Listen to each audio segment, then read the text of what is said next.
Welcome to today's video. We have a very special guest coming to us all the way from Texas. So we have Dr. Travis Parry. Now, he is the founder of the Make Time Institute. He's an author. He's a speaker. He's also got a brand new book coming out called Achieving Balance, the Make Time Method to help advisors reach business and personal goals in an overworked world. And to be honest with you, this topic is kind of close to my heart. I've always been a student of personal development. I have read hundreds of books on this subject from a whole lot of authors, and I kind of feel like I'm on top of my time management and my organization, but I also feel like sometimes I drop the ball, and I'm not quite on top of it. So I'm really interested to kind of see how Travis approaches this. And the title for our conversation today is 5 Ways Financial Advisors Can Manage Their Time Better.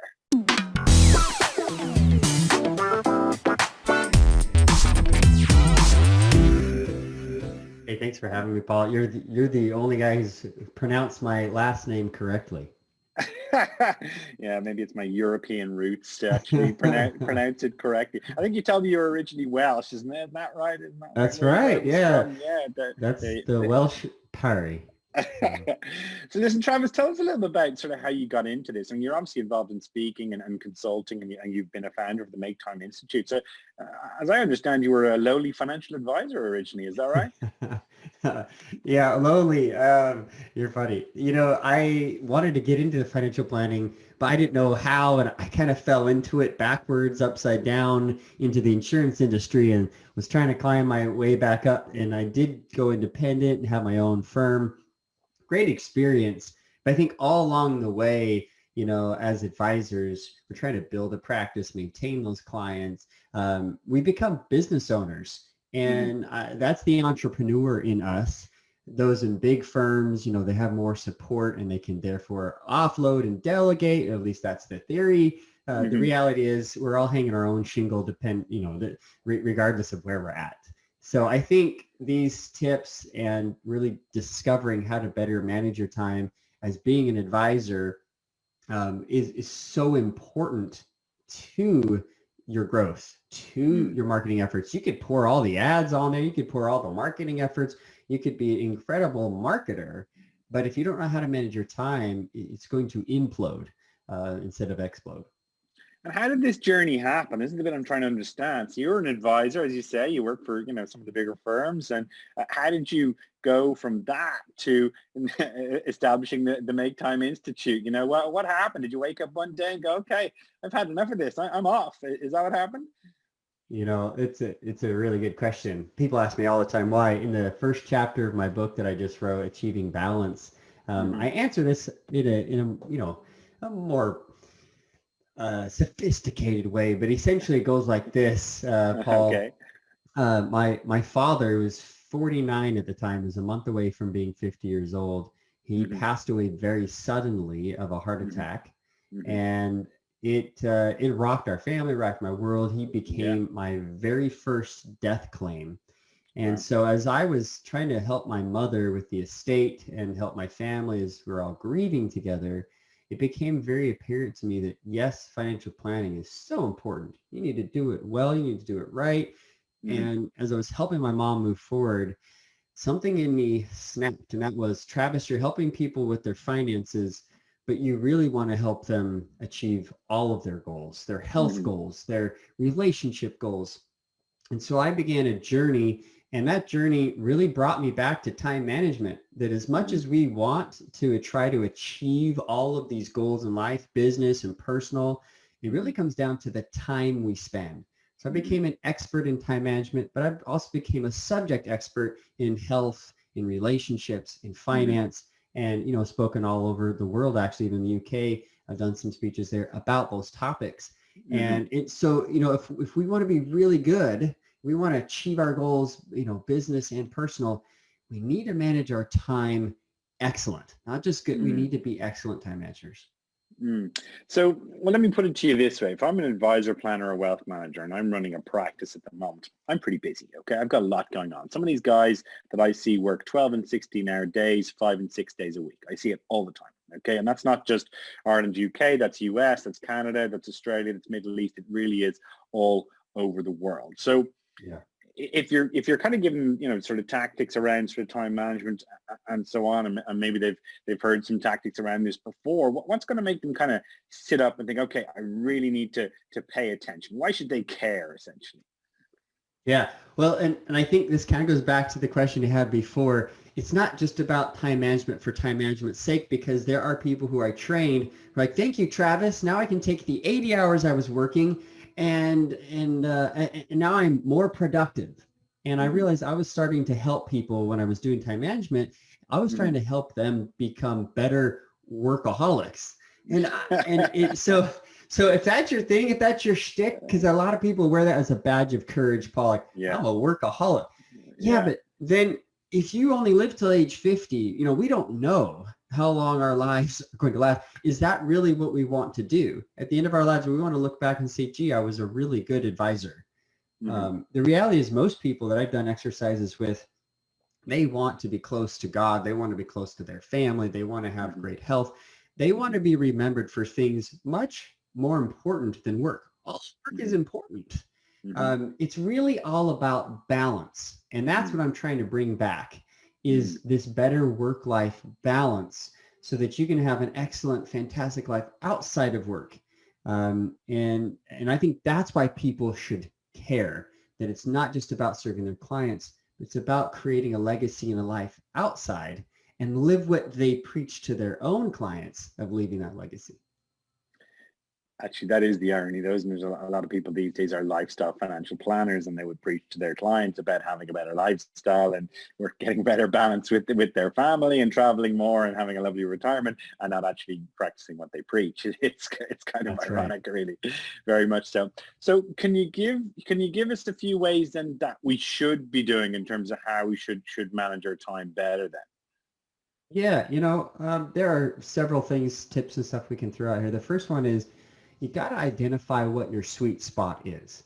Mm-hmm. What's a sweet spot? Well, your sweet spot, just like playing baseball or hockey or anything, it's that spot on that when you hit the ball or the puck, that it doesn't feel like you even swung the bat.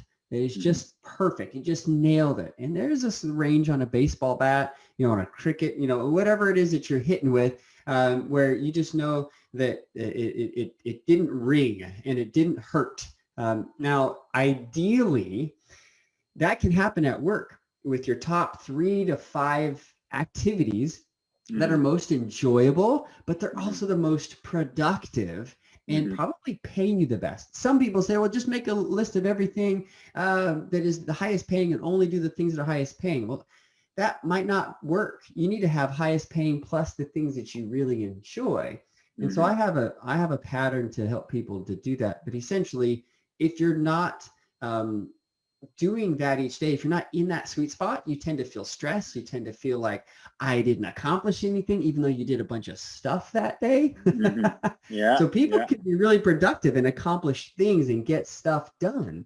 But if they're not working in their highest, most effective and enjoyable activities, then they should do something else. Find a different career. Find a place where they should be. Now, once you identify those top 3 to 5, then you delegate, delete, or automate the other less important tasks on that Mm-hmm. list. And I find Mm-hmm. that when advisors do that, it's typically meeting with those clients, preparing, the plans at the high level, or meeting new potential clients, either networking or on the phone now or online, Mm-hmm. whatever we do.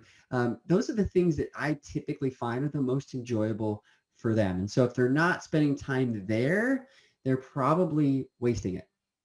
Yeah, no, I totally hear that. And it seems so simple when you say it like that, really, doesn't it? But that's exactly what people don't do day to day, really, do they? They just don't sort of think about it. I love that. And it's just a matter of focusing on what you need to do. Okay, what other ways should people be looking at?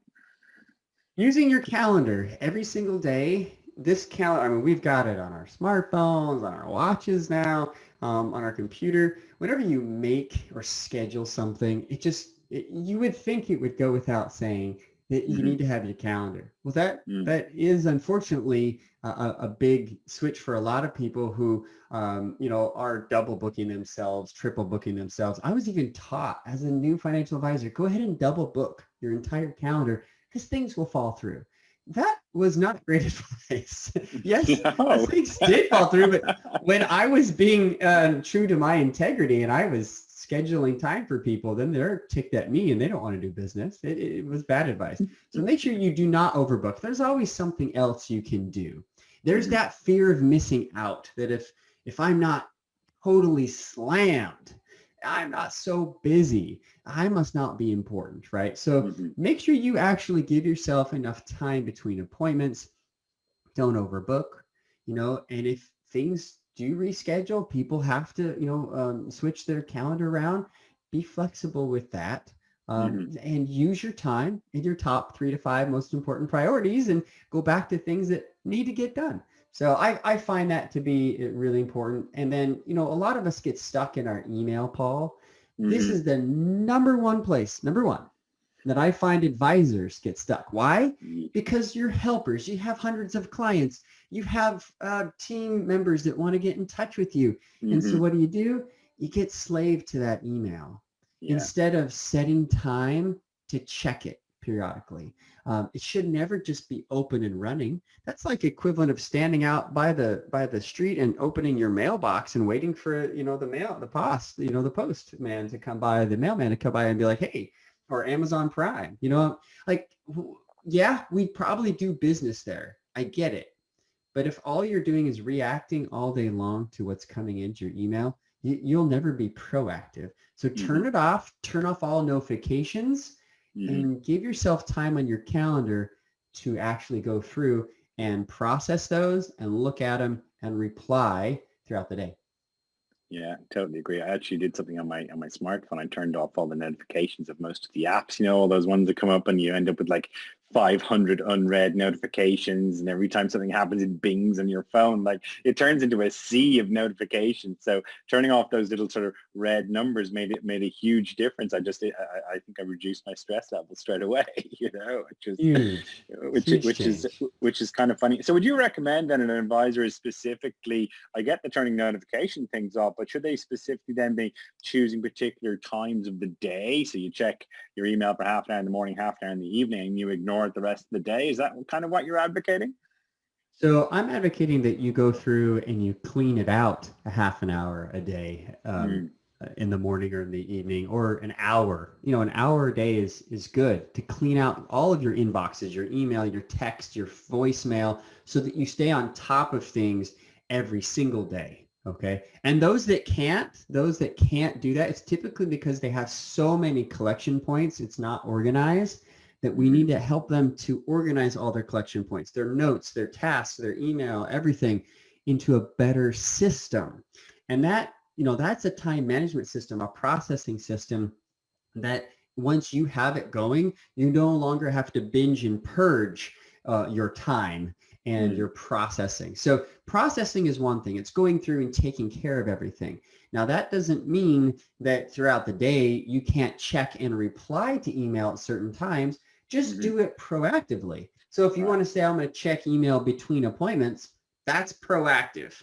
That's not reactive. But if you're in an appointment, you're on Zoom and you're checking, replying to email, yeah, right. I mean, that's that borderline, OCD multitasking that is actually not going to help you be more productive, and you're not present. People can tell. It doesn't take a genius to realize you're looking down at your phone and and you're replying to something. So it's just not professional. So I would highly recommend process 30 minutes in the morning, 30 minutes in the afternoon, and then, maybe every few hours check email and be proactive with that time and just reply to the things that are most important. Everything else you can delegate. Ask your personal assistant to get really good with your email. That's kind of the level up. Once you get this down, you might ask a personal assistant. You can pay, a lot less than what your time is worth, right? That's why you leverage and scale your practice to get in there and maybe check those things that are really important and highlight those for you, so that when you come in at 10 and 12 and 2 or whatever to check email, that you can reply to those things right away. And I saw somebody else talking about this very topic, and there's no doubt it's super important. And they were actually advocating, putting a little note in your signature of your emails, for example, to say, "Listen, I check my emails at 9 a.m. and 5 p.m. every day. Apologies if there's a delay in response, but that's how I manage my time, or I manage my emails." So there's kind of a clarity in that for people from an expectation point of view. Would you advocate maybe looking at something like that? Yeah, I think that when your voicemail, your email, or anything is managed correctly and you give an expectation. The reason why people are reaching out and they have a question, if they seem to be knocking on your door or calling you or whatever, they just want to know when you will get back with them. Mhm. So here's the tricky part. If you're going to say that in your voicemail or your email, then you better do it. Because if you set the expectation and fail, then people just go, "Oh yeah, whatever." So what I tend to do, and I don't even give them that expectation. I don't tell them when I'm going to respond, Mhm. but I just make sure that I respond within, one business day. That is Mhm. very typical. That's very professional. And if I can't deliver on that, then I will have a autoresponder with my personal assistant's information, who they can get in touch with. And if it's an absolute emergency and I'm on vacation or something, and it's a true emergency, she'll call. But she hasn't had to do that because most true emergencies don't exist, especially in our world. You can usually have backups. You can have, other partners in the business who can make trades, who can do other Right. things. Right. If you're truly doing this 100% solo, you're doing it Mhm. wrong. You Mhm. really are. So Excellent. No, and look, it makes so much sense. And as you say, having a virtual assistant these days, even just to help you do some more basic tasks and managing and organizing diaries and responding to, maybe setting up calls or whatever, it's very affordable these days. It can very much be right. done in the virtual world that we all live in, which is great. Okay. And is there any other things then that people should be looking at?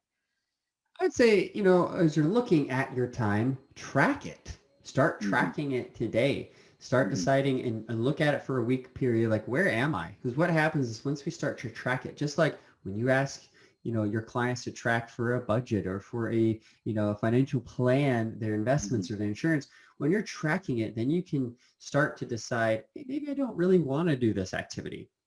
Or maybe I should cut down on the time I'm spending on social media, Hmm. or my justification for watching the news." These are the top three that I see: email, social media, news, that are the time wasters for financial advisors because there's a lot to justify. Well, I'm replying to my clients. Yeah, they don't need you 24/7. Well, I'm on social media to get new clientele. I totally get it. Then have a proactive plan. Don't just be Hmm. wasting and scrolling. Got to stay up to the news media. Good luck with that. It's a 24/7 news cycle from all over the world. You can't ever stay up to date. But instead, I would subscribe to those things and put them in a folder. When you get the email notifications, that put them in a folder when you can have time on your calendar to catch up on certain key points in the news. Don't just Hmm. shotgun approach it. Hmm. Very specific in your approach to what you listen and learn from and who you do. So I think that's really handy to begin those who are struggling. Obviously, for somebody like you, Paul, who's been practicing a lot of these, there's higher level things that you can be doing. And I offer that as coaching and ongoing help. But I think Hmm. these things are really basic principles that if you're not doing now, make sure you're doing some of these basics on the time management side. And then really important, and I talk about this in the book, there is this myth of, well, if I'm super productive, again, that this is the magic pill. There's Hmm. no magic pill. In fact, that's one of the three myths of balance, that if you're Hmm. just productive, that you're going to be balanced. You need to make Hmm. sure you have boundaries. So set that expectation with your clients. I work 9 to 4 or 10 to 6 or whatever, and then keep those boundaries so that your family will believe you. Your Hmm. family will be able to see, you'll be able to take care of your health, take care of your own body so that you can be number one, and ready for your clients and for all the life goals that you have outside of work. I think this is one of the real important topics. We kind of talked about it a little bit at the start. I would call it work creep. Okay, as in you might sit out and go, brilliant. I'm the times I work, it's going to be 9 till 6, but at 6 p.m. I'm going to clock off, go see my family. That's what I'm doing. Fine. 4 months later, you've got some big projects on. You got a few clients pulling out of you. You're under a bit of pressure, and so on. And having the 6 o'clock knockoff seems like a great idea, but perhaps not realistic really when it actually comes down to it. So what do you do when you go off plan? You might have set the plan, but what do you do when you go off plan? When you know that work is creeping and it's creeping consistently, you're checking your phone on a Saturday afternoon, etc. It's very difficult to kind of recoil that, if you like. So when I used to just train time management and productivity, and I wasn't really understanding balance and how to help people, it became very clear. It was a financial professional who was working 85 hours a week. And as I was training him, again, it kind of come back to this idea. He was like, well, thanks, Travis. I'm really productive. He had 5 kids at home. I have 6. I understand. And the whole idea was to help him get home. But now, like, well, I'm 1,800% more effective, more productive. I could be making more money. And there's projects. There's always a project. There's always something ongoing. You will never finish work. It's never finished. But you have to say to yourself at some point, this is enough for today. Okay. This is enough for today. And I think the biggest piece that helps with this is the emotional clarity, the psychological clarity. I have a master's in psychology to understand mental health and health in general. And I found that those who are struggling with fear of failure, fear of missing out, fear of not being there for their clients, like there's all these different fears. If they're motivated solely by that fear, they'll be paralyzed and you can't leave work. They'll be eating lunch at their desk every day, and they will justify not coming home on time. But when they can create that boundary, and second piece, they have accountability. At the beginning, when they work with me, I help them to be accountable, but then I also then wean them off to their family members. I teach them how to use their spouse as their number one accountability coach. And for me, this is actually why I did a PhD in family relations. This is a mind blower, but I studied how couples, married couples, power couples, as we tend to call them in social media, but these married couples can actually help support each other, not with the ball and chain, Paul, not with or the force or the stick, but as equals, as partners. Hey, you're working, I've got kids, or I'm working, whatever it is. But when you make that agreement on the time and you manage your calendars together and you come together at least a one time or a few times a week to discuss what those calendars are and how you can support each other to be there, and you make those agreements and now you're accountable to each other, man, that's one layer up. The other day I was interviewing a gentleman for my podcast, and he was saying how one of the biggest things that helps him is he goes to the gym, but he's got a schedule with the gym. He's got to pick an appointed time right now. And if he doesn't show up, there's a $10 fee. And then he tells his family, I'm going to the gym. And he's like, out of all those, the fee, I don't care. All right, man. So I scheduled some time with the gym. That's all right. I can reschedule. It's the family. It's telling the family, I'm going to the gym now, that keeps him accountable for being healthy. Does that make sense? So there's so much power in that with your family, with as a couple, to be accountable to this balance.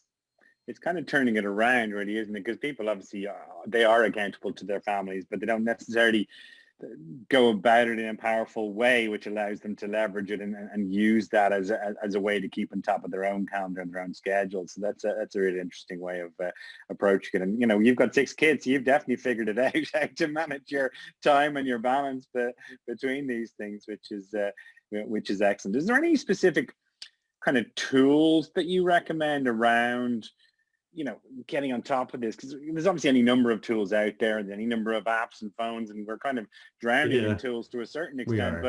But is there any ones that you really like or that you think link up well together and make it very easy for you? Sure, sure. I mean, every financial advisor has different technology. One's going to say, I like retail. The other's going to, preach their tool. And there's so many out there as far as Hmm. CRM. But, Hmm. the one that I've used consistently over the years, technology-wise, has been Outlook. And the reason Right. why Outlook is it integrates mail, every single one. I've got, half a dozen email, and I can integrate them all into one email inbox. So when I Hmm. open that one, I can cruise through it all. And then if I want to close it down and work on just my work or just my personal, I can. Hmm. And then it allows me to keep all of my calendars and also to basically drag and drop. The drag and drop feature saves me just tons of time. Hmm. It integrates really well with OneNote, which is where I keep Hmm. all of my notes. Hmm. So I'm a Microsoft fan. Right. I have a Mac. Like this is a Mac. I love the Macintosh Uh, computers because uh-oh. of the ease. I know. All right, so here we go. Mac PC work, but I mean the two can play together. I promise they can, and I figured Yeah. it out. And I haven't.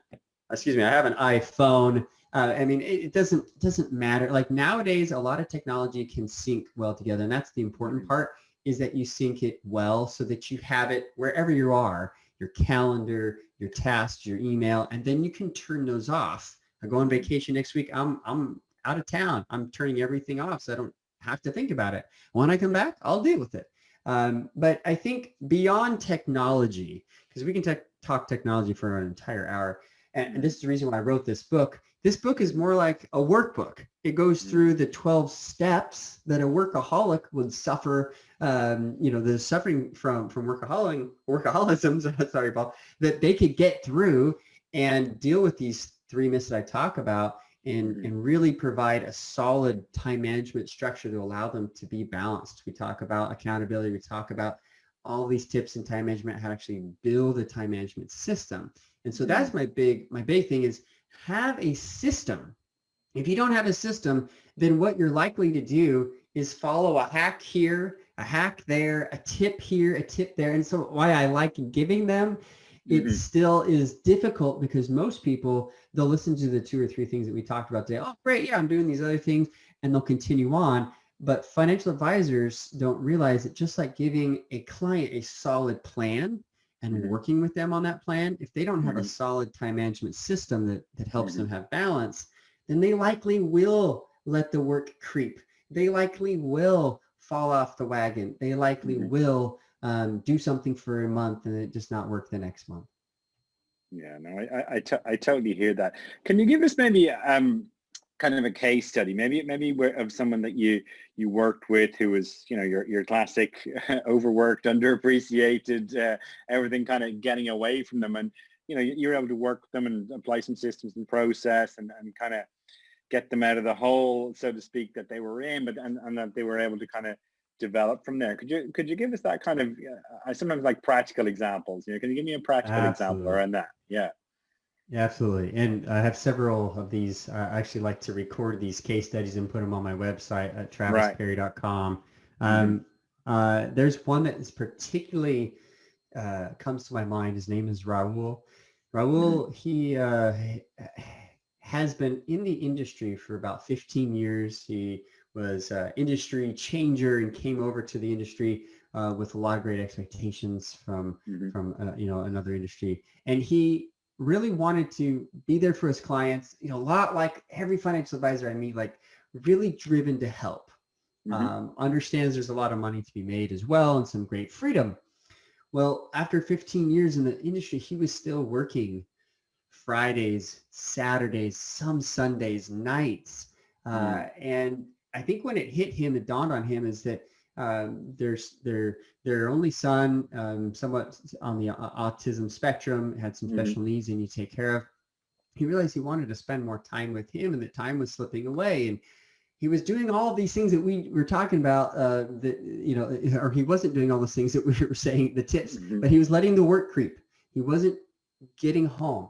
He wasn't creating those boundaries. And as I began working with him, just identifying those 3 to 5, the very first at the sweet spot gave him ultimate clarity of, oh my goodness, all these other things, how do I get rid of these things fast enough?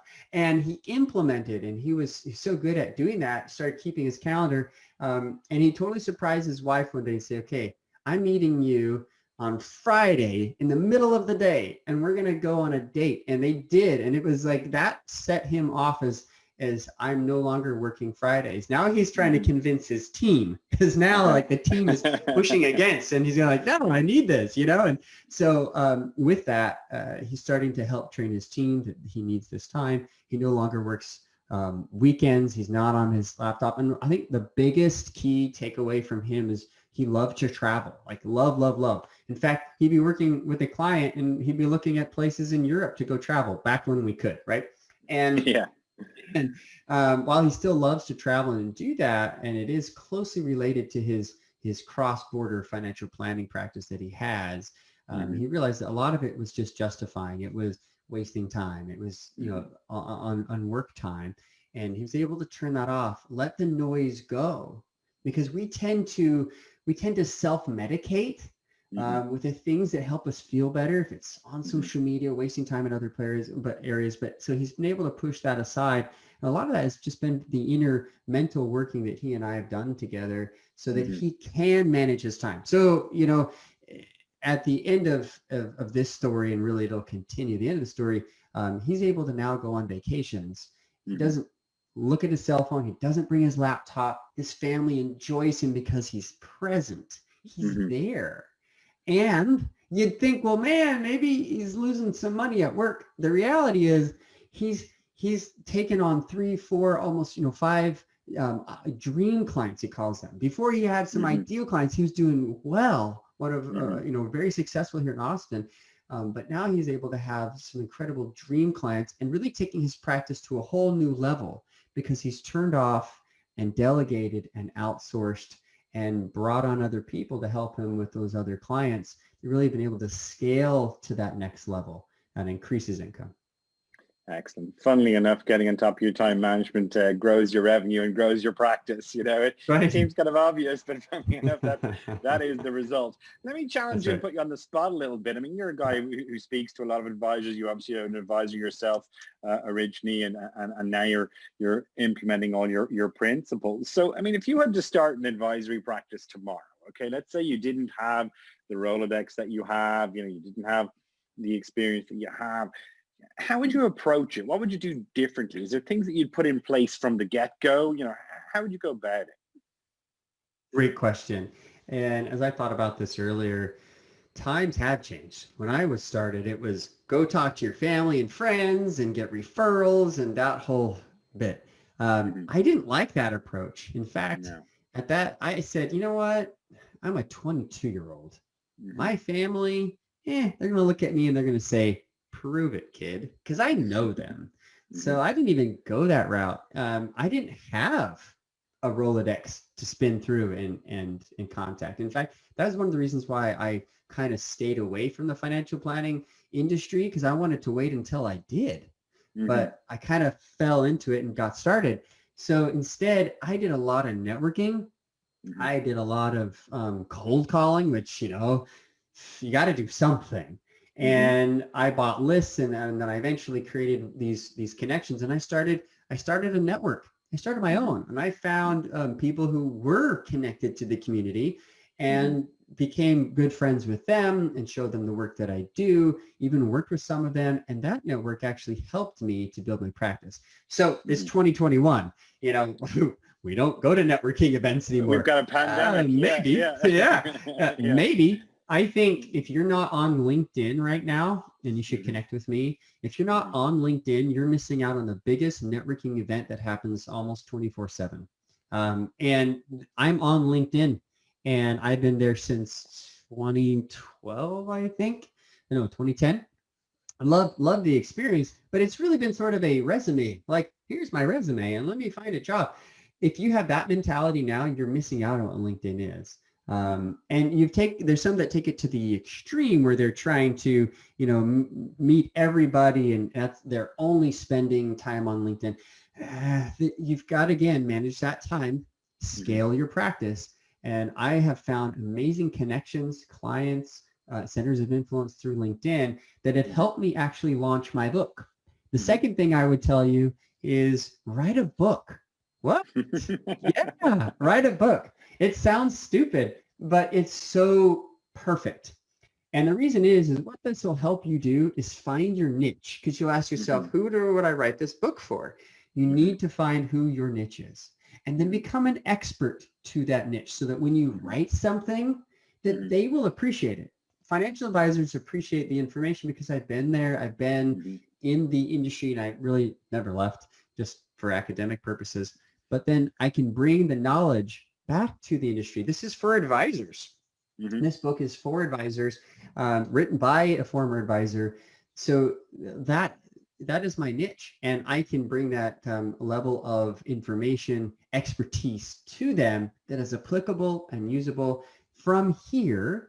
Because of the book, I've been on Fox News. I've been around the country doing podcasts, guesting, otherwise known as keynote speaking, pre-pandemic. I've been on dozens of podcasts because of the book. What the book has done is allow me to focus in on one specific marketing purpose. And you're a marketing person. You understand that when you can focus in on this one aspect of balance or whatever it is for your clients, that you can be seen as that expert. And once you're seen as that expert, people will come to you. And when they come to you, you now have a process and you can begin. Well, but Travis, I just started 6 months ago in the business. Who cares? Find a niche, find what they need, become an expert in it, write about it, blog about it, YouTube about it, get on LinkedIn about it, and hit that point over and over again. And then it can become a book. And we can spend a whole hour talking about this. It doesn't mean you have to write the whole thing, Paul. I had it transcribed and I had an editor that wrote most of it and didn't ghostwrite it. It's all my content. I just talked it all out and I was able to utilize my time so that I can build a six-figure business while I was writing the book. Brilliant. I love that. And that's a great approach. It's nice to see you implement your own principles as well on actually writing the book as well. So listen, if people want to get in touch with you, you already said, obviously connecting to you on LinkedIn. I understand the book is coming out in paperback or hardback very soon. Do you want to tell us a bit about that? Yeah, it's available on Amazon on Kindle right now. They can go to Achieving Balance, look it up Travis Parry on Amazon, or they can get the free PDF version right now if they want to download it. That is available at achievingbalancebook.com. And with that, I have a 3-hour time management mastery course. Okay. So you're going to get more of everything that I talked about, but in depth on how to process, on how to actually stay organized, and then how time outside of work is very productive for inside of work. And I practice what I preach. I'll be in Cancun next week because I need to take time away. I need to go away with my wife, my family, but also for my mental health to get away from the business. So I have those 3-hour trainings available for anybody who wants to download that. I would do that today. And then if they want to get in touch with me, LinkedIn, Travis Parry, or my website, travisparry.com. You can find out all about me if you want to have me speak or on your podcast. Love to connect. Excellent. I'm going to put all the links to that in the show notes as well from today. Listen, thank you so much for giving so generously of your time. And I love your kind of approach. I love the fact that you're an advisor by background, but now you're really showing advisors how to kind of maximize their practice and what they're doing. And I have no doubt in my mind that if you can get on top of the time and the work creep thing, that your practice is going to grow. You're going to get more revenue, more growth. And let's be honest, you're probably going to enjoy running your practice that little bit more, aren't you? Which is what we all want. So listen, thank you so much for your time. Enjoy your time in Cancun next week and stay in touch. Thanks, Paul. Thank you.